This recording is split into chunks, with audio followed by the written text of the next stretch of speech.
Setelah diamankan polisi dari lokasi kejadian, seorang tersangka perbuatan cabul pada seorang ibu rumah tangga dibawa ke Polresta Palembang.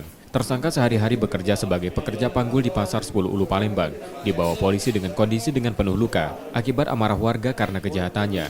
Dari polisi diperoleh informasi, tersangka melakukan kejahatannya pada seorang ibu di pasar dengan memegang bagian pribadi korban. Korban yang terkejut berteriak, yang menarik perhatian warga sekitar di pasar, yang kemudian menghakimi tersangka.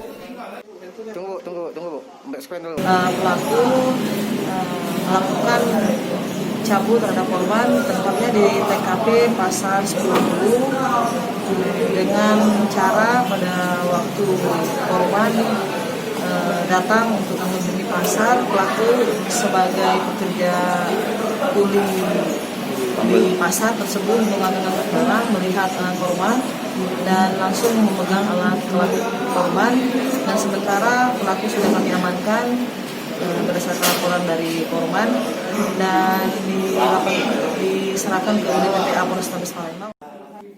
Tersangka kini dalam penanganan polisi dari Unit Perlindungan Perempuan dan Anak Polrestabes Palembang untuk proses hukumnya.